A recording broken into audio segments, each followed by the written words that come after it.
Hey folks, how's it going? Jeremy here with another review for you.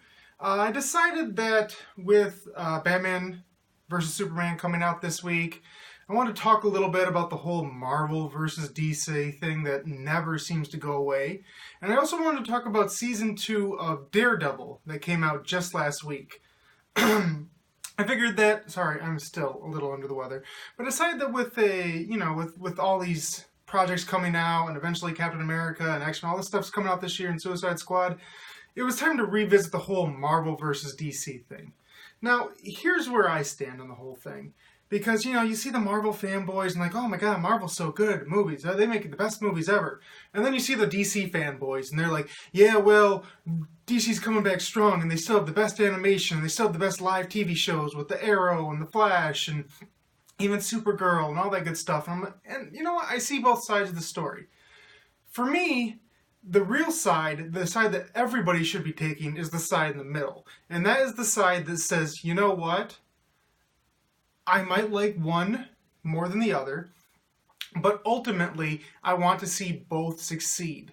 The thing that people sometimes lose in their fandom, the thing that they fail to grasp, is that the more everybody succeeds, the more that fuels their fire to produce even better content because they don't want to fall behind. If one company is just crushing the other in all these forms of media, then they might end up getting complacent. Now, granted, yes, Marvel has been producing amazing movies for, a decade now, almost, if not more. And they haven't shown really any signs of letting up. Yes, Age of Ultron wasn't the best. But overall, it's still just been hit after hit. And even if you didn't like that, Ant-Man was great. Guardians of the Galaxy was great. More great stuff is coming down the pike. Captain America Civil War looks phenomenal. So, that's what I'm trying to say here, is that it doesn't matter if you're a DC fanboy, if you're like, oh, Superman's so great, oh, I love Batman, he's broody, ooh, look at me, I'm a broody guy. Or if you're like me, who's more like a Spider-Man guy, who's always been, the everyday hero, I've always dug that. It doesn't matter. Yes, you want to see your own favorite heroes do well. You want to see them, have amazing moments. And I'm not going to lie, I've never been a fan of Batman. You can hear it in my voice. But, so part of me, in the back of my head, when people are like, oh my gosh, The Dark Knight was just the greatest movie in the world. Everybody should win awards. This blah, blah, blah, blah, blah. I roll my eyes. And when I hear that Batman vs. Superman is getting panned by the critics, there's a little voice in the back of my head that's giggling like the Duck Hunt dog. Like that, There's a part of me. But I know that I should push that part aside. Because my personal fanboyism is not more important than the fandom as a whole. The comic book fandom as a whole. The people who just enjoy superheroes on the reg like that. That is more important than me being able to go to the comic book store where you can go, Superman's movie bombed. Go Marvel. I'm not going to do that. Contrary to popular belief, I will not do that. So that's all I'm really saying here, is I implore all of you out there, Marvel, DC, undecided, don't have a dog in the fight, whatever. Just root for comic book movies, TV shows, cartoons, whatever, to succeed on the whole. Root for good quality content and root for scenarios that will make the companies want to produce more good quality content. And that's it. It's as simple as that.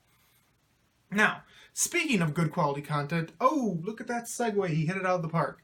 Daredevil Season 2. It's interesting now because we have a larger sampling size. The first season of Daredevil and then the first season of Jessica Jones. I loved both of those. If I had to pick one, I would go with Jessica Jones as being better out of those two.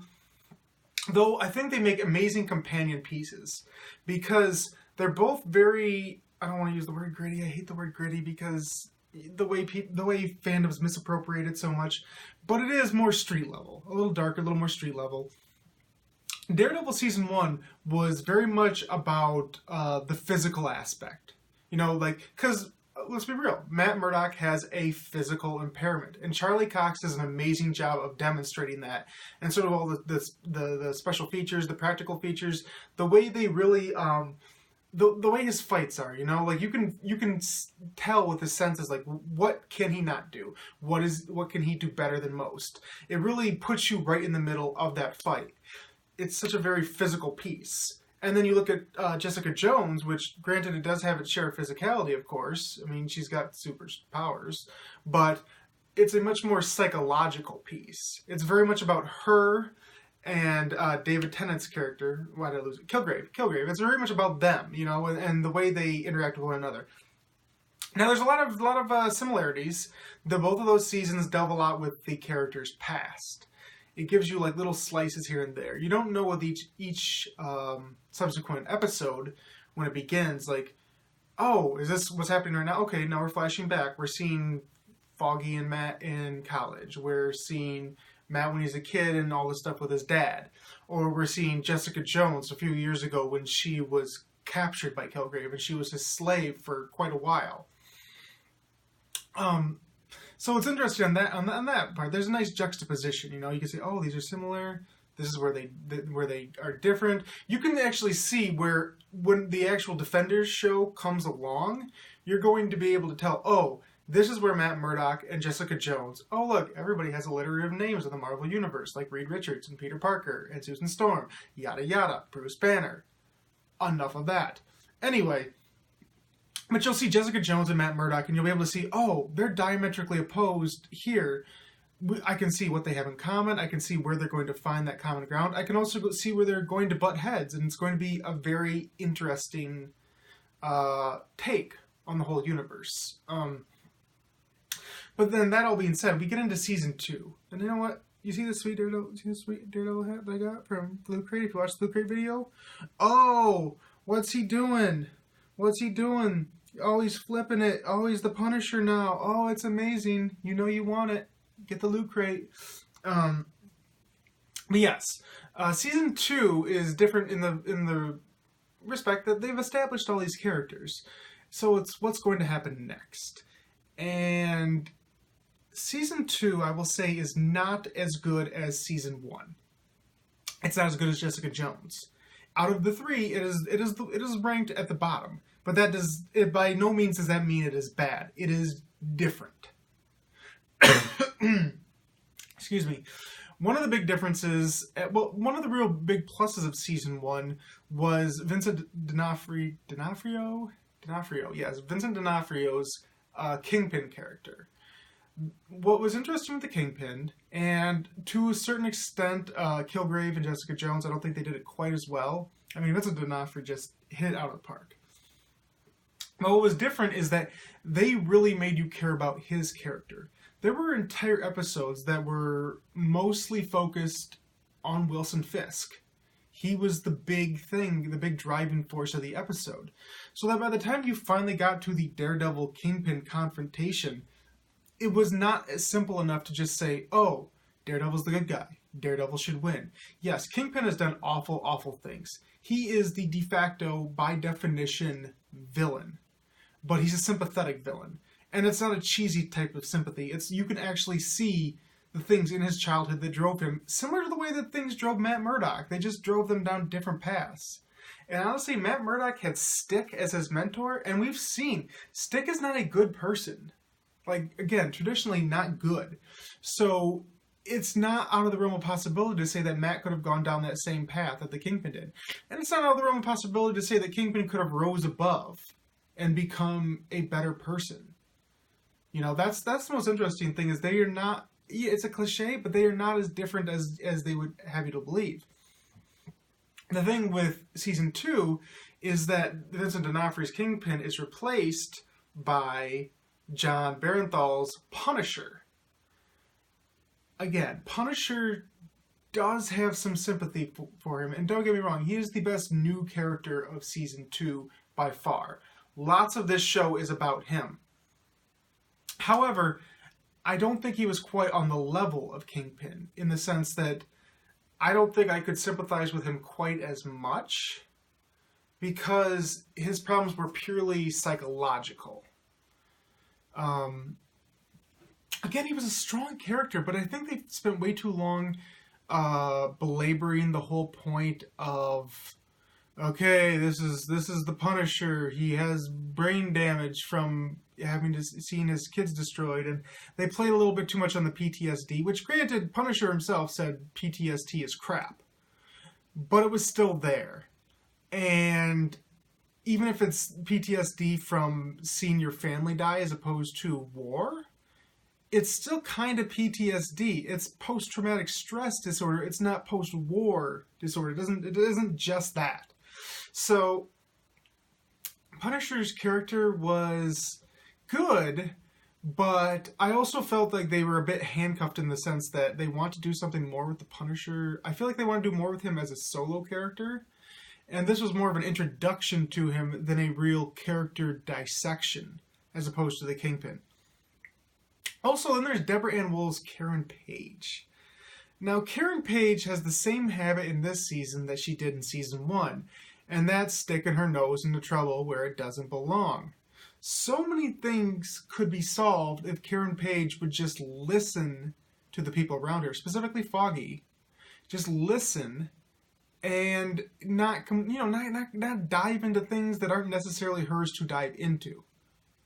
And that's where season 2 probably shows its biggest weakness, is that season 2 covers a lot of ground that season 1 covered. You know, Matt is still getting his ass beat, and then be like, no, I can handle it.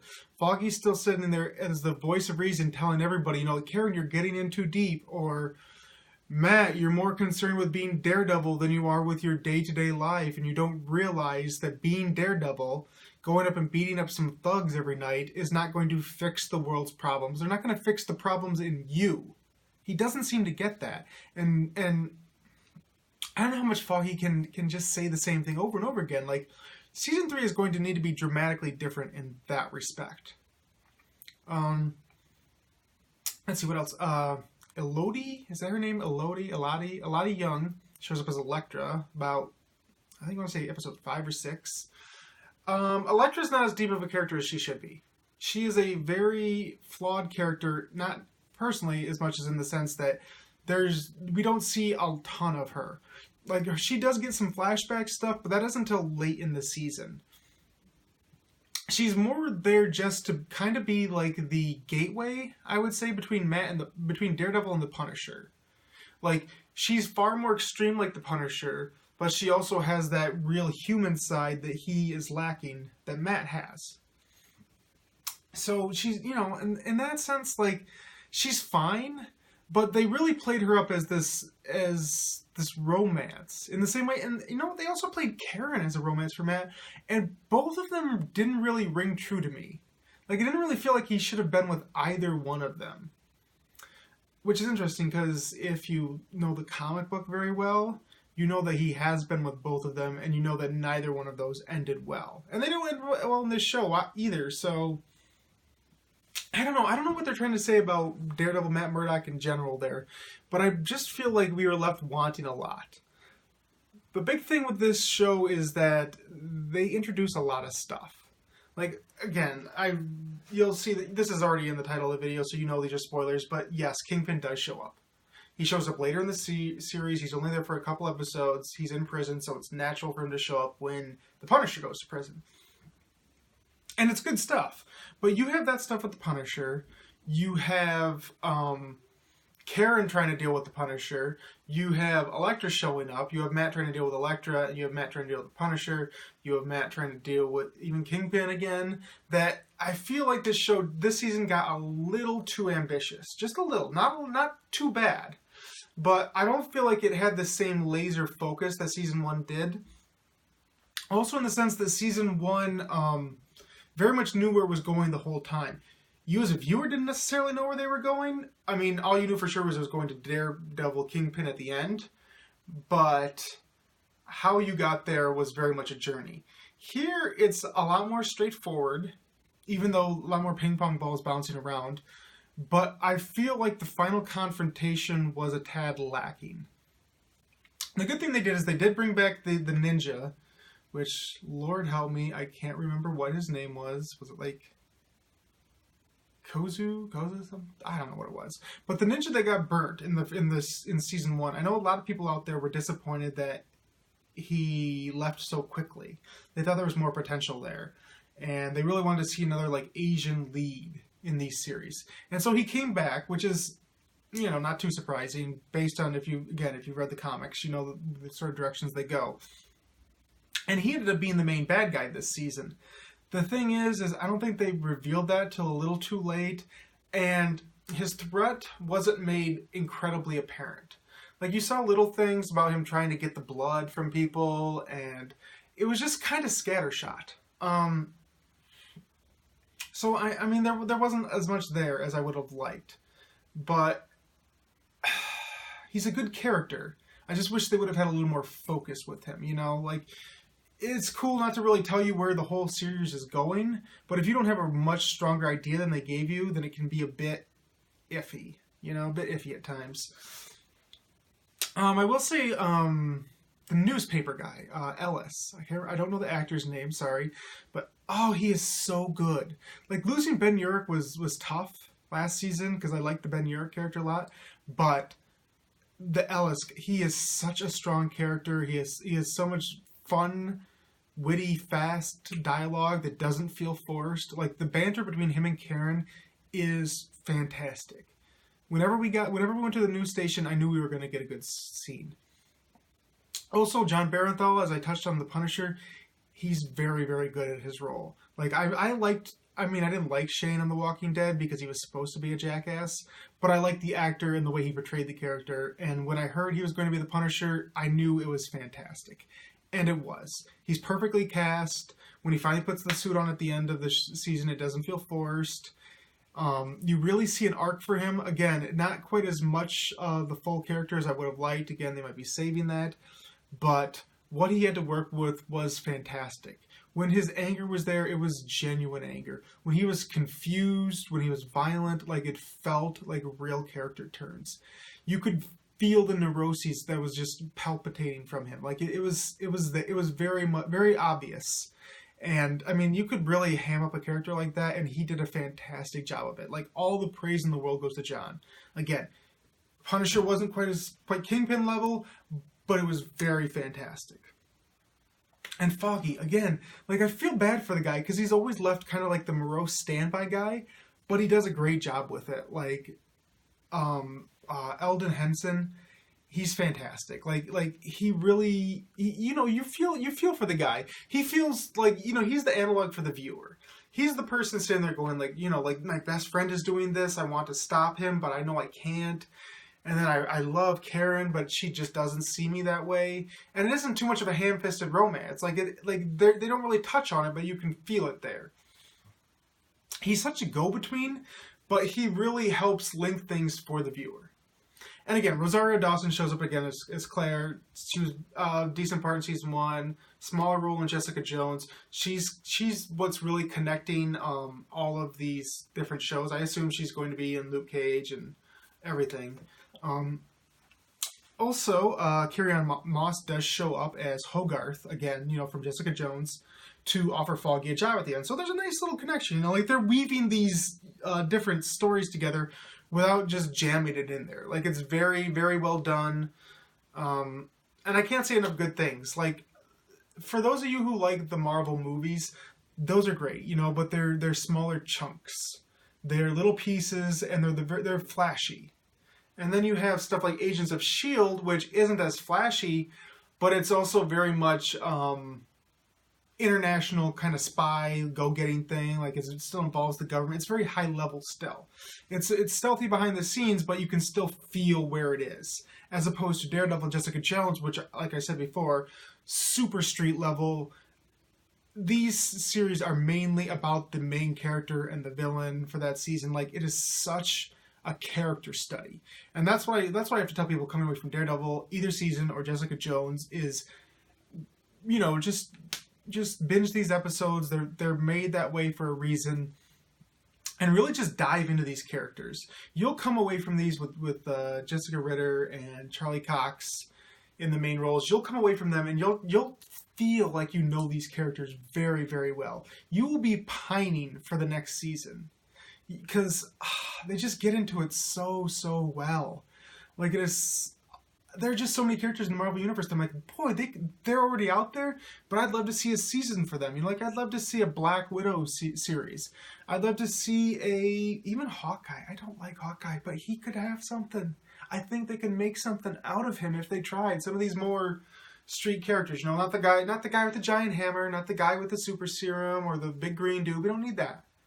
These street level people, like there's so much to them that I wish they would dive into more. You know, more of these characters.